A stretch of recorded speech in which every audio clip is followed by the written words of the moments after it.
howdy, nearly senior citizen here. Greetings, boys, girls, and all of our non-binary friends, and welcome to this brand new day. And remember, no matter who you are valid. Thumbs up. Yay, brand new day. Oh boy, my arms are just so sore. My shoulders and my arms, especially my biceps on both sides. Feels like somebody smacked me with a large mallet right in both sides here. Ow, ow, ow. It's just nerve compression. Something you gotta deal with, but I thought I'd mention. Still, I've been taking it pretty easy, so I'm doing pretty good with the nerve compression on this side. Still waiting for phone calls. I asked at the doctors about some of the things. They checked back on time and went, yeah, this sounds about right. But, so, we're waiting and seeing. But still, done what I've can do. Gotta wait until I can do more. Yay. Checking my list of things that I wanted to talk about. There are some things, some of them good, some of them bad, some of them neutral. One of them I have completely forgotten about because I wanted to talk about, but one that I'd written down that was a thing.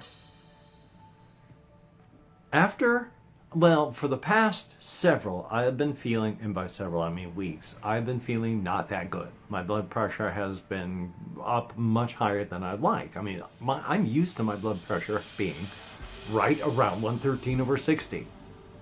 Right in that range. It's been that way for a very long time, about 10 years. I was out exercising, doing things, and it was pretty stable. Then I went on to Ritalin, and it shot up, and I've been fighting to bring it down ever since. I haven't been feeling good, and of course, ever since my one ADHD med, the guanfacine, ran out, which is also a blood pressure medication, I'd been having headaches. Guess why? Of course, that's not just a blood pressure thing, and my blood pressure wasn't sky high. It was up in the you really need to think about it range, not in the danger range. But I was just feeling bad. I'm sure there was something I was trying to make a point of with that ADHD, yay. But I had been feeling terrible, awful. Oh yes, also I get other headaches because I don't have a proper flow of cerebral spinal fluid through here because of the stenosis. There's supposed to be, it's a very tiny gap. You only have a 10-millimeter gap around, between your bone and your spine.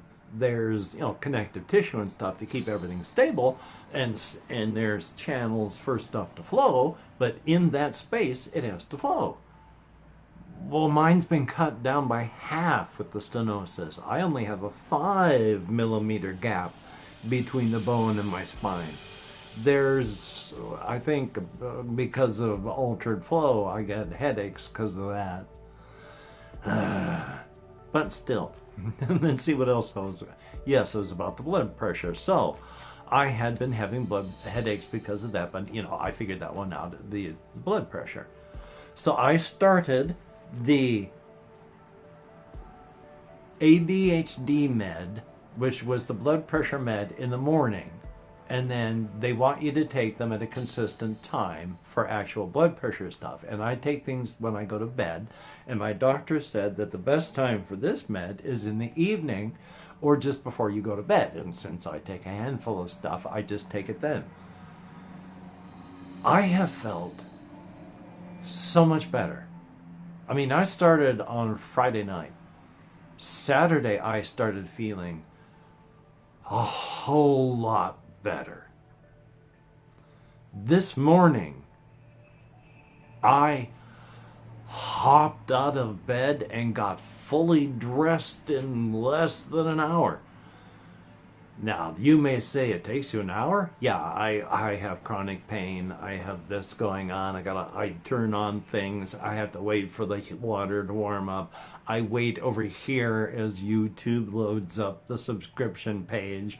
So it takes a while. Part of that is just also turning on lights and equipment and heat and moving things around and then getting ready to actually scrub myself, because I can't take a shower every day.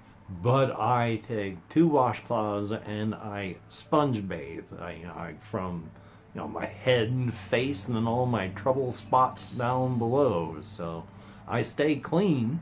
I just can't shower every day. Plus, at my age, you're not supposed to shower every day. Once you hit my age, they say shower about once a week. Anything more than that, and you're hurting your skin. And at my age, yeah, in fact, that actually applies for everybody. The younger you are, the more you should, because there's all sorts of hormonal secretions. And oh boy, when you're young and you have a lot of those, you get stanky pretty quick. So yeah. Anyway, though, point being, blood pressure. Not only though did I get up and dressed and was doing stuff and getting ready, if it hadn't been raining, and I still need to use my walker to carry heavy stuff.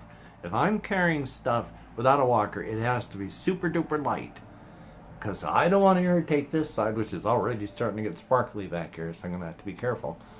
I got to be super careful, and I can't carry anything more than maybe a pound on this side. So with the rain, I need to use an umbrella, unless I just want to get soaked, which I don't. So I can't use my walker, which needs two hands. So when I go out, I got to use my umbrella to stay dry, or just don't go out. But I was raring to go out. If it weren't for things like the weather and my physical conditions, because again, weather need umbrella, physical conditions, I need to carry stuff, so I need my walker, those two don't fit. So yeah, I gotta go later when hopefully it's not going to be raining. Thumbs up for that. But still though, my blood pressure ain't perfect. It's still higher than I would like, but it is coming down. And I like that. So yay. What else I have on my list here? Oh, here's the thing. Not the thing, here's a thing. I've been wanting to do Fabled Lands for the channel here. But Fabled Lands is game book, and it's only a physical game book. It's not a PDF type thing.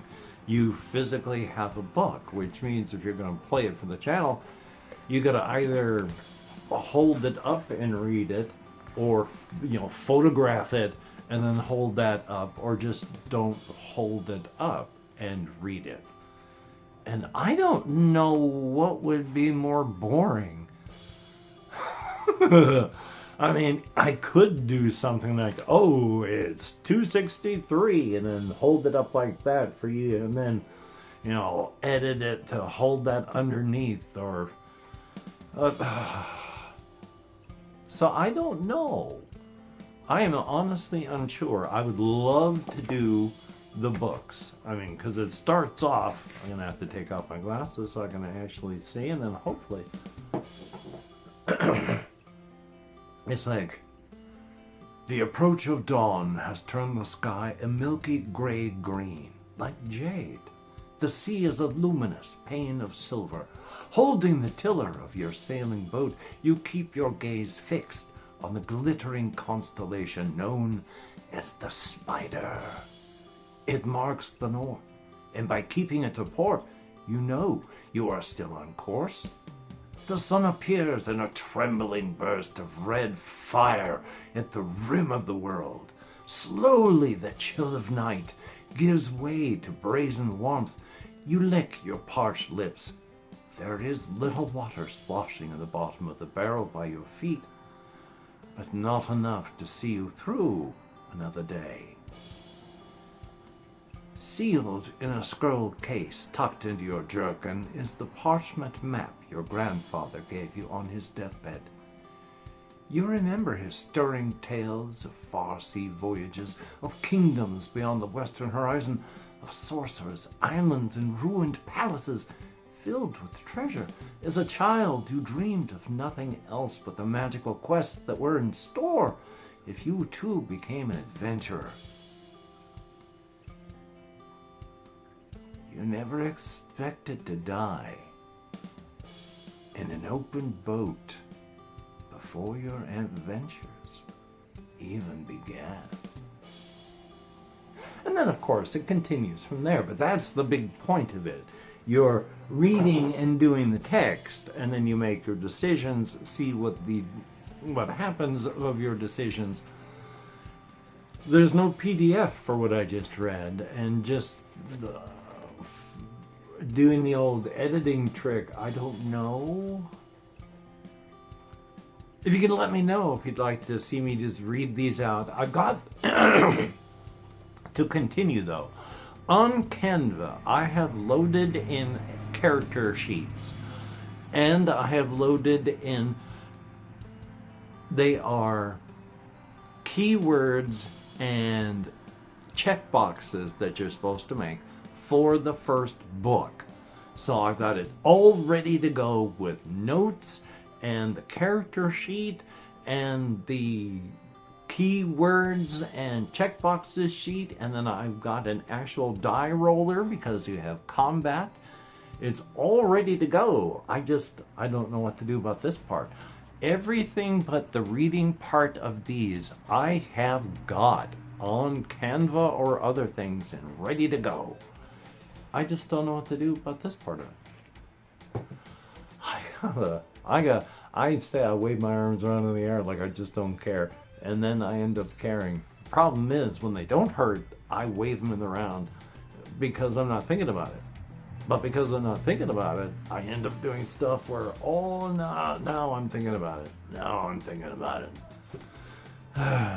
So, bonk. I hit the table there. My next door roommate over there, not roommate, they're housemates in the bungalows.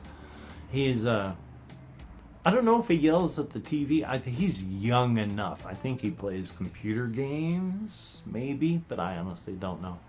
Which ties into one of the other things I wanted to talk about. I discovered, on the whole, what we have here is a step up, a transitional period, a transitional situation type thing. For people that are homeless, it is a way to get your feet underneath you, get your stance, and then continue going onward into the world. I'm in the direction of where I have been economically priced out of living anywhere else. So rather than becoming homeless, I'm living here, and I like it. I really enjoy it, just about everything. So that is a plus on that. But for a lot of people, it's just a step up and out. And so there's already been a lot of turnover. And I hadn't realized until fairly recently how much that affects me. And it's not in a very positive way. I feel more at an emotional turmoil, more emotional turmoil because of this, and a loss of emotional stability because of this, which is dumb because well, not dumb, I mean, it's just, I knew the situation coming in. It's just weird that it bothers me. I imagine it's not really weird. I see it kind of as actual community, and when people come and go, that's not, I mean, it's organic community, but still, that's just the way I feel. And then I was talking with somebody that, one of the veterans, and it was like, I felt, it was like looking into a mirror, and I wanted to give the guy a hug, but the kind of guy he was, and you know, that's not the right thing to do, because I will, like I said, look into a mirror, and that would be the exact wrong thing to do for me. He said he is self-sustained and does not like the fact that he can't be self-sustained. And I understand that. For different reasons, I don't know his story, but it hit me on an emotional level, because I have had to do that because life has continuously taught me that relying on other people is only going to hurt. It's only going to cause me disappointment. I'm only going to have those people die. I'm only going to have just nothing happen because I'm counting on other people. I have to be self-sufficient or I'm going to have nothing. And that's not a very nice mental place to live. And seeing it in other people hurt. So, do with that as you will. I mean, it's not like, I repeatedly say, occasionally, I say it to at least me, but occasionally say it here, and I talk to my therapist and other social workers about this. I like being around people. I like being around human activity. I like being around human artifacts. I don't necessarily like to interact with any of those three. I just need to be around them. It's like I occasionally want to talk to various people that are here. But then for whatever reason I end up not. And I think to myself, gosh, I wish I had. But on the other hand, while I feel momentarily bad about it, I'm fine being in here. I'm around people. I'm around activity. We're right next to a main road. I'm around human artifacts. I just have to walk outside. I don't necessarily feel the need to interact with people on a personal, face-to-face basis a lot. I mean, you have to do it, which is one of the reasons that I'm starting to try to do my walkies during daylight hours, is to get out with people. Even if I don't interact with people, I'm still out and around people and around human activity. Again, when we have like the city festival type things where, you know, there'll be a fair or a farmer's market or anything like that, I like to go where that is. Like if it's here and then activity goes out this way and gets more diffuse until it's gone, I like to be right here, right in this zone. That lets me be close enough to what's happening so I can see it and hear it without having to interact with it. And I'm close enough to people, but I'm not having to be around people. And so I can be around people and around activity and around things happening without having to actually interact with them. Which I still do. There was a farmer's market, the last of the farmer's markets when I was in Port Orchard happened, and I stopped off there and I bought a $7, help support the local economy, $7 bag of kettle corn. So I will do stuff. I do interact with people. I talk to people, the appropriate people. When I don't just talk to strangers, the appropriate people. When I go to places like Walmart, and I've built minor friendships, casual friendships, oh, I know you and I know you type of thing. Talk about stuff and sit. You can stand there and talk passionately about things for 5-10 minutes before you continue on with your day. And it's nice. I do that. But one of the things that, looking back on, when I was still a very active alcoholic, I had been trying to run role-playing games at a local game shop. But I, as a game master, found out I just couldn't show up, and I ended up canceling until finally I wasn't even considered as a game master anymore, which is good because I couldn't do it by that point. That was a long time ago. I was under 30.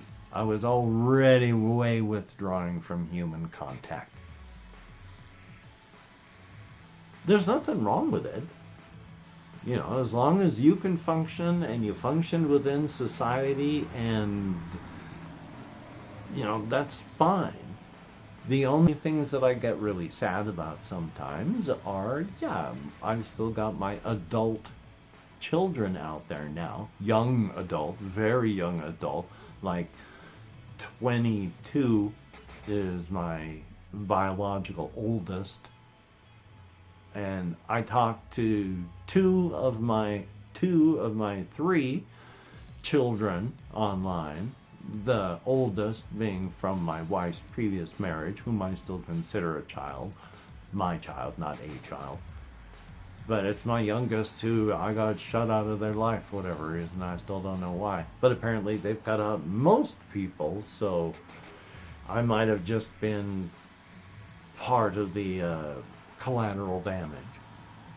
So, what was all my point? I have no idea. So after this rambling, if you're still watching, if you could say, hey, nice pen, to show you watched through all that. Because I do want to talk about New Vegas for just a tiny little bit, which is, once again, it's just, Kaiser is a terrifying individual. I mean, he's still, as somebody pointed out, you know, he's not an actual, I mean, he's terrifying, but he's doesn't come from a lineage of empire. He's having to make this empire. And while it is a very strong empire, it is based on a very incomplete understanding of history. It's only on what has survived that he has studied. And what has survived is 1/10 of 1% of everything that was made, and how much of that is going to be relevant and good. So yeah, he's a very powerful, dangerous man, but he's got reasons for what he does. I understand, and this is why I could never back Kaiser. Because Kaiser sees individuals as just pieces of the machine. A machine to be used until you break.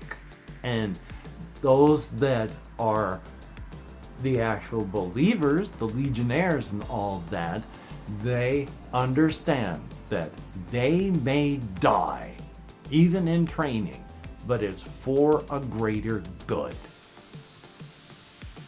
And so he treats people as just organic machines to be used until you're ow, muscle just and stuff just going icky and pop.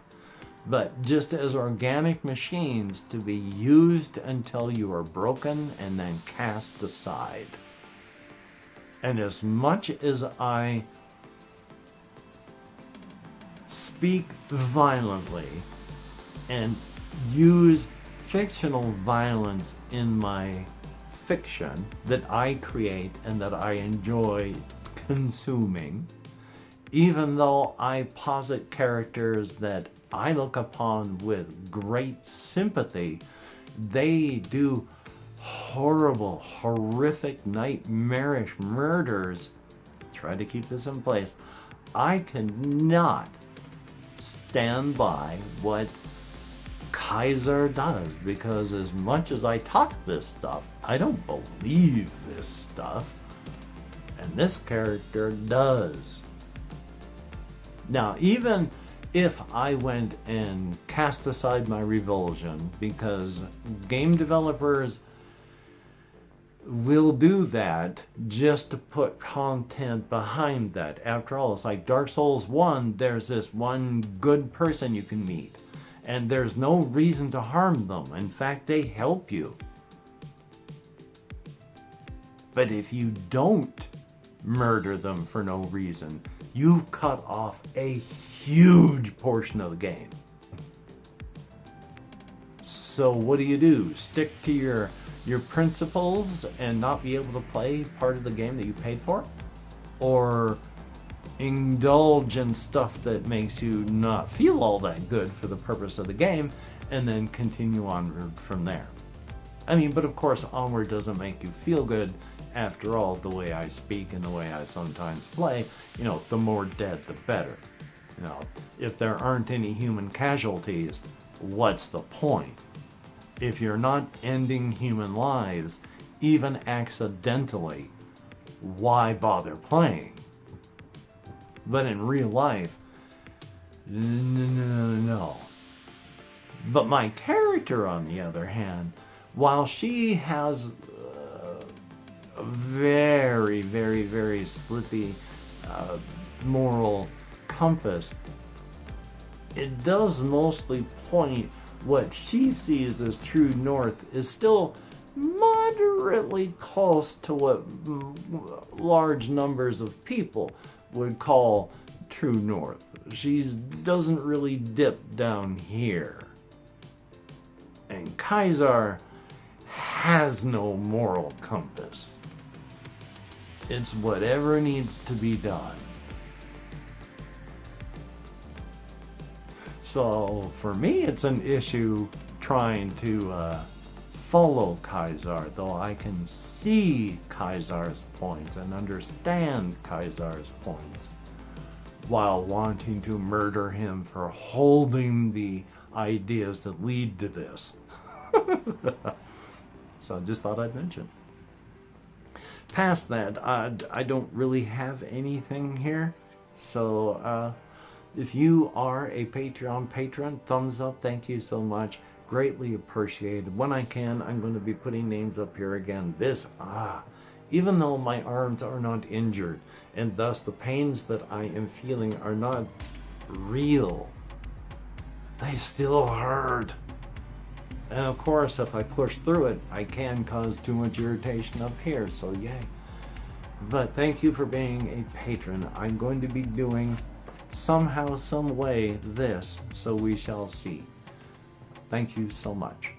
If you are a person who left me a comment, thumbs up and thank you. People still are leaving the occasional abusive comment, largely over my previous reaction material back when I had undiagnosed, severe, untreated ADHD, where I had to talk over the video or I would have nothing to say. And I couldn't pause because the way I had to watch it, I couldn't pause while I was reacting. So yeah, I have to stand by what I reacted with because I felt that. But I felt that when my brain was functioning even worse than it is right now. So thumbs up. But for each and every person that does leave me a comment that is not abusive, thumbs up, thank you. I try to answer what I can. I can't answer many, but I try, so thumbs up. Even those that I can't, though, remember, I do read them, I do appreciate them. Thumbs up and thank you. I didn't mean to talk so long this time, but thumbs up. Again, if in fact I fooled you, if you actually watched to the end of the video, say Fabled Lands is great. So thumbs up and thank you. You take care. Have a great day today. I will see you on the flip side, and that is indeed a very good thing. How many people are going to type the wrong thing in?